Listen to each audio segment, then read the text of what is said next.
Yes, ready, start. Honorable Speaker Sir, to meet the needs of Amrit Kal and to facilitate optimum regulation in the financial sector, public consultation as necessary and feasible will be brought to the process of regulation making and issuing subsidiary directions to simplify, ease of, reduce cost of compliance. Financial sector regulators will be requested to carry out a comprehensive review of existing regulation. For this, they will consider suggestions from public and regulated entities, time limits to decide the applications under various regulations will also be laid down to enhance business activities in gift IFSC. The following measures will be taken: delegating powers under the SAGE Act to IFSCA to avoid dual regulation, setting up a single window IT system for registration and approval from IFSCA, SAGE authorities, etc., permitting acquisition, financing by IFSC banking units of foreign banks, establishing a subsidiary of Exim Bank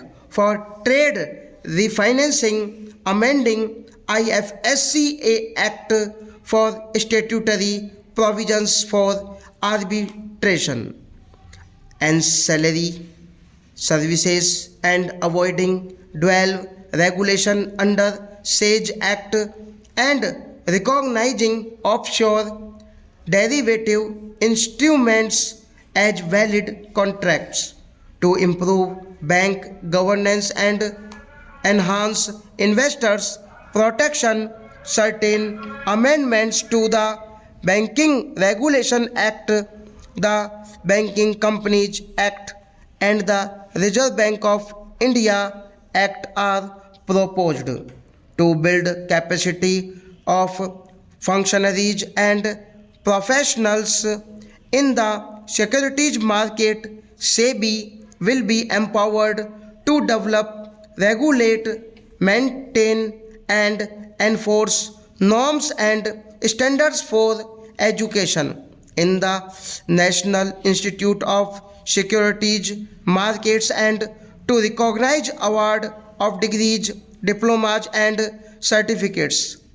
A central processing center will be set up for faster response to companies through centralized handling of various forms filed with field offices under the Companies Act.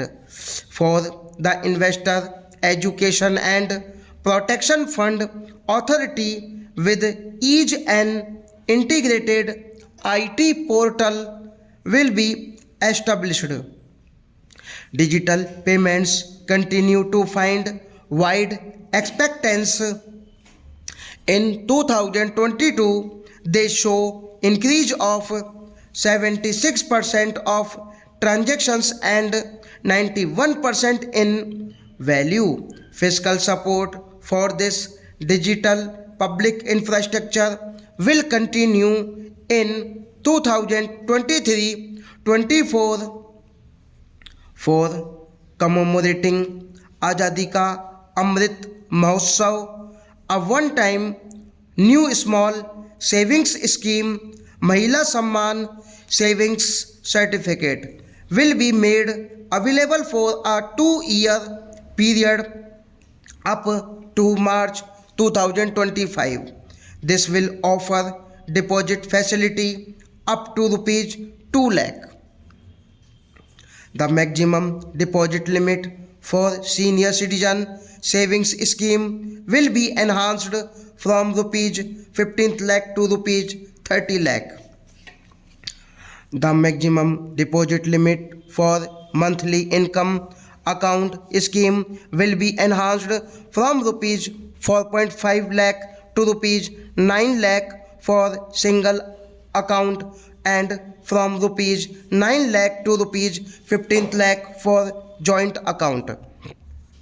The entire 50-year loan to states has to be spent on capital expenditure within 2023-24. Most of this will be at the discretion of states, but a part will be conditional on states increasing their actual capital expenditure.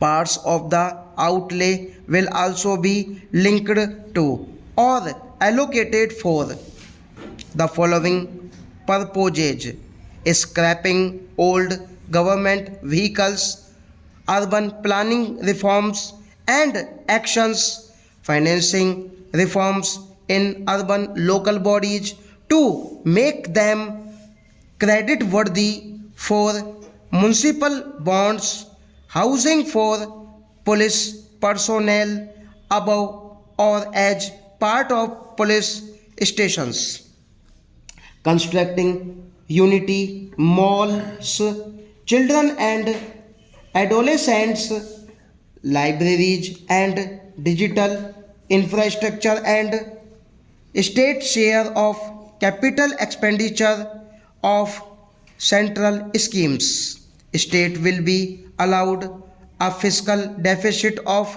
3.5% of GSDP of within 0.5% will be tied to power sector reforms.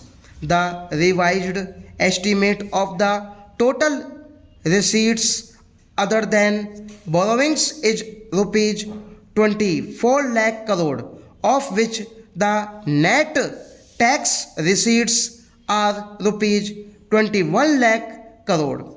The revised estimate of the total expenditure is rupees 42 lakh crore, of which the capital expenditure is about rupees 7.3 lakh crore. The revised estimate of the fiscal deficit is 6.4% of GDP, adhering to the budget estimate. Coming to 2023-24, the total receipts other than borrowings and the total expenditure are estimated at rupees 27 lakh crore and rupees 45 lakh crore respectively. The net tax receipts are estimated at rupees 23 lakh crore. The fiscal deficit is estimated to be 5.9% of GDP. In my budget speech for 2021-22, I had announced that we plan to continue the path of fiscal consolidation, reaching a fiscal deficit below 4.5% by 2025-26, with a fairly steady decline over the period. We have adhered to this path, and I reiterate my intention to bring the fiscal deficit below 4.5% of GDP by 2025-26 to finance the fiscal deficit in 2023-24. The net market borrowings from dated securities are estimated at rupees 11.8 lakh crore. The balance financing is expected to come from small savings and other sources estimated at rupees 15.4 lakh crore. Stop.